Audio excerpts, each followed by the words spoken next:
بسم الله الرحمن الرحيم. والنجم إذا هوى ما ضل صاحبكم وما غوى وما ينطق عن الهوى إن هو إلا وحي يوحى علمه شديد القوى ذو مرة فاستوى وهو بالأفق الأعلى ثم دنا فتدلى فكان قاب قوسين أو أدنى فأوحى إلى عبده ما أوحى ما كذب الفؤاد ما رأى أفتمارونه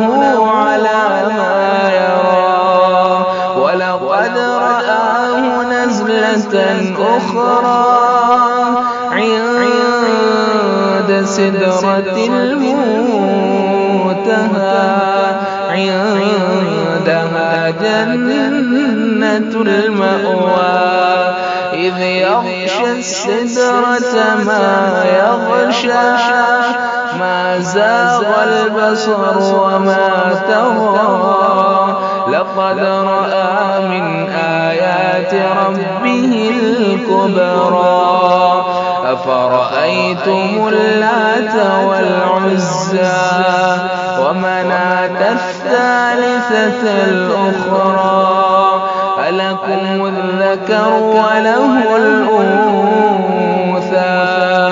تلك إذا قسمة ضيزى إن هي إلا أسماء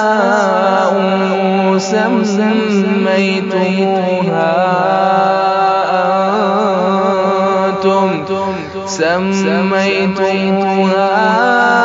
أنتم وآباؤكم ما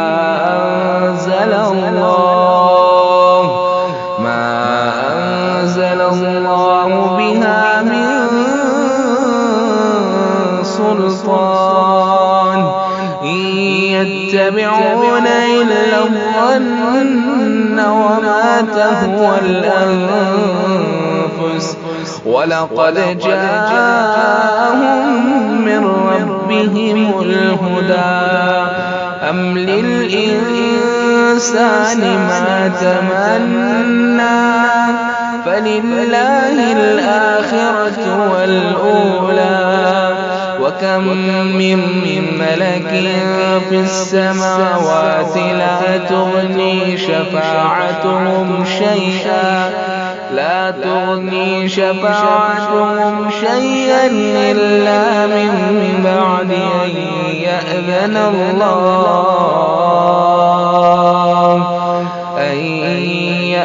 الله لمن يشاء ويرضى إن الذين لا يؤمنون بالآخرة ليسمون الملائكة تسمية الأنثى وما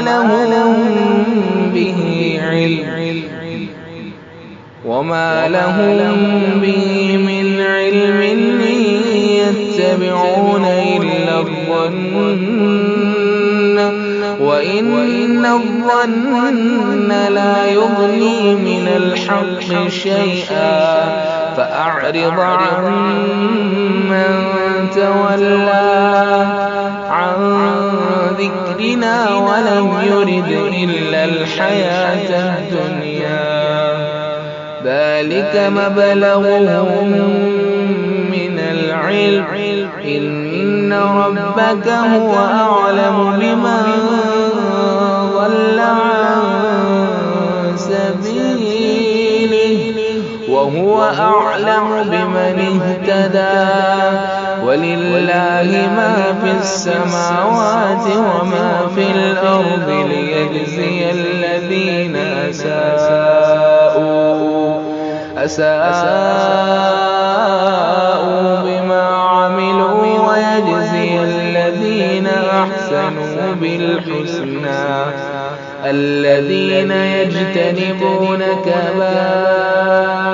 الإثم والفواحش إلا اللمم إن ربك واسع المغفرة هو أعلم بكم إذ أنشأكم من الأرض وإذا أنتم أجنة في بطون أمهاتكم فلا تزكوا أنفسكم هو أعلم بمن اتقى أفرأيت الذي تولى وأعطى قليلا وأكدى أعنده علم الغيب فهو يرى أم لم ينبأ بما في صحف موسى وإبراهيم الذي وفى ألا تزر وازرة وزر أخرى وأن ليس للإنسان إلا ما سعى وأن سعيه سوف يرى ثم يجزاه الجزاء الأوفى وأن إلى ربك المنتهى وأنه هو أضحك وأبكى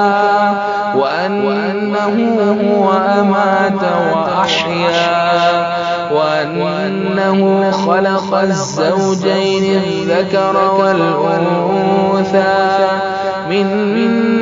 نطفة إذا تمنى وأن عليه النشأة الأخرى وأنه هو أغنى وأقنى وأنه هو رب الشعرى وأنه أهلك عادا الأولى وثمود فما أبقى وقوم نوح من قبل إنهم كانوا أظلم وأطغى والمؤتفكة أهوى فغشاها ما غشا فبأي آلاء ربك تتمارى هذا نذير من النذر الأولى أزفت الآزفة ليس لها من دون الله كاشفة أفمن هذا الحديث تعجبون وتضحكون ولا تبكون وأنتم سامدون